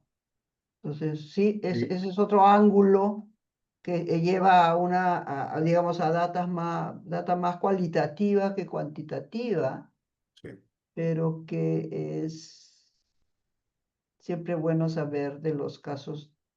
sí. Tú sabes, Midori, que ahí uno de los ejemplos en contrario es más bien lo de México, ¿no? O sea, México era uno de los países que tenía en los inicios supuestamente un buen sistema y ahora no tiene absolutamente nada. O sea, más bien Bueno, hay es que una... México es un caso muy interesante, yo siempre lo menciono, porque en México ha pasado una cosa increíble con varios de lo que nosotros considerábamos avances en México. Se volaron de un plumazo el Seguro Popular, pero de un plumazo, ¿ah? A la Trump, orden ejecutiva. Chao, digamos, Ya, de la misma manera que lo firmó el mismo, fin de USAID, exactamente igual, ya, fue lo una mismo pasó con el registro desaparición social, de. lo mismo pasó. Lo O sea, mismo pasó, no sé si Coneval todavía subsiste, supongo que no les debe con gustar Neval sí, mucho. sí, sí todavía subsiste, Sí, pero, todavía. ¿no? Sí, sí, Con con Neval perfil todavía bajo, sí. con cabeza gacha, me imagino. Sí. Sí. Entonces, tiene una lección muy importante, ¿no? Largos procesos de institucionalización, de crecimiento, pueden estar sujetos mañana a que los vuelen de un plumazo. O sea, nada te garantiza que no. Lo único que realmente te garantiza, bueno, no sé si lo único, pero una cosa que nosotros hemos visto pasar en el Perú y relacionado con el CISFO, justamente, es cuando, por alguna extraña razón que ya no recuerdo, llegó una indicación al CIS en que tenía que sacar a tantos miles de personas porque no estaban en el padrón, una cosa así. Entonces, en esa época amanecieron con la noticia de los usuarios de que habían sido desafiliados. Y en menos de 4 horas se armó la protesta más grande en la puerta del CIS ahí en San Miguel, que para la tarde ya era, no habíamos dicho nada, no hemos dicho nada, tranquilos muchachos. Entonces, en México no pasó eso, nadie protestó. O sea, protestaron, digamos, los padres del Seguro Popular, ¿no? Julio Frenk y voces muy importantes, digamos, pero muy encapsulados en la academia. Y no hubo resistencia a la desaparición del Seguro Popular y los casos que tú mencionas también, ¿no? Entonces, escribir la historia de la institucionalización del CISFO, SINAFO ahora, me parece muy interesante porque hay que proteger a esta entidad que recién están haciendo, ¿no?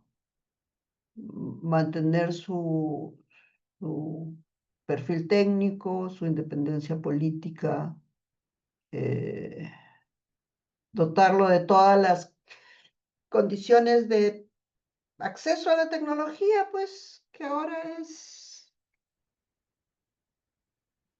abre muchísimas puertas, ¿no? Pero también, y sobre esto te voy a seguir persiguiendo, también ser un buen garante de la información, ¿no? De la privacidad, etcétera, etcétera, etcétera. Eso. Así es. Muy bien. Oye, ha sido un placer, la verdad. Muchísimas gracias Midori, ha sido un gusto tenerlo, Javier, muchísimas gracias. Chicos, estoy segura que ha sido una charla sumamente provechosa para todos ustedes.